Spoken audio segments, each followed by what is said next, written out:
What's going on, everybody? Welcome back to Level Up, the show where I give you the tips and tricks and techniques to take your training to the next level. This week, we're going to be taking a look at another often underutilized, underdeveloped, and unappreciated muscle group, and that's the forearms. So are we talking about forearms, right? Most individuals probably get enough forearm volume from carrying things and doing upper body pulling movements. However, there is a lot to be said for the gains left on the table by not directly addressing forearms. So let's get into it and take a look. And as always, if you like this video, be sure to like, subscribe, leave a comment, and share with another fit pro you think might benefit from a little leveling up. So why are we talking about forearms, right? I know you're probably thinking most populations get more than enough forearm work from bicep and pulling movements, and that's true. However, there is a lot to be said for the amount of gains that are left on the table when you forget to adequately train the forearm. What do I mean by adequately train the forearm? Like I said, a lot of forearm work will be done by pulling and bicep work, but in the same token, most people tend to neglect all their pulling work in general, let alone the specifics of the forearm movements. For every bench press rep we do, you'll be very hard pressed to find somebody doing the same amount of pulling. That's where forearm work comes in handy, right? A lot of times when you look at people with elbow problems, the first thing I look at is their wrist mobility.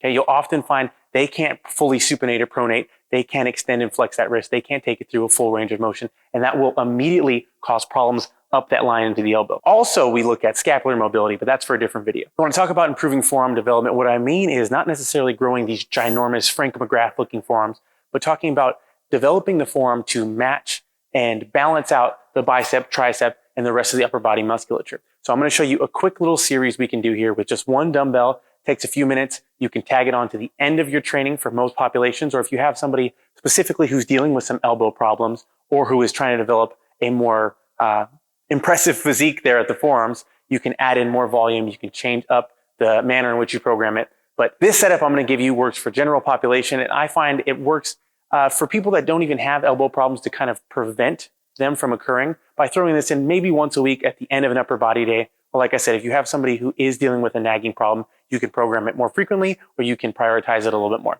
So the series I'm talking about is going to try to take that forearm through as many different planes of motion as it can achieve. First, you got to be able to do it unloaded.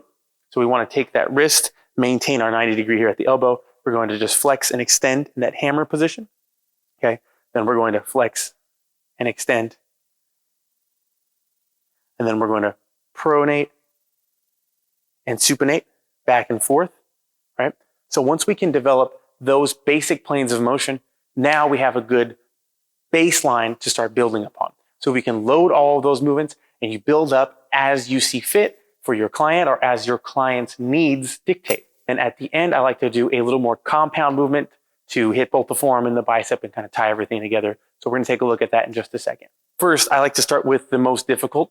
For me, and for most clients, I find the most difficult is to be holding that 90 degree elbow and perform that hammer flexion and extension. So even under light loads, this can get difficult very quickly. So I like to go for a lighter load and focus on quality of motion. So anywhere from 10 to 20 reps. Some clients start as low as a 2 pound, 1 pound dumbbell. I recommend starting just body weight. If you can't complete the motion body weight, there's no need to load it. So once we've completed our 10 to 20 reps here, we'll move into the next most difficult, which I find for most people is going to be that wrist extension. Now, normally the wrist extension would go second, but I'm actually going to move it to third because that, though the wrist extension might be more difficult as far as muscular difficulty, a lot of people have problems even getting into that fully pronated position. So what I'll do next is go through my supination and pronation range of motion. Okay, so for here, we'll go for anywhere from 10 to 20 reps. And if you load this, again, you just hold the dumbbell, I would put my pinky to the edge of that dumbbell, and that way that allows the load to kind of aid me through that range of motion and take me through. So once I've done my reps there, now the client's gonna be a little more primed to go into that pronated position to work that flexion and extension here. We'll finish our 10 to 20 reps.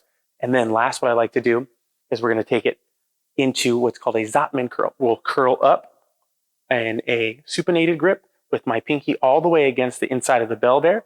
Then I'm going to pronate and resist that weight down.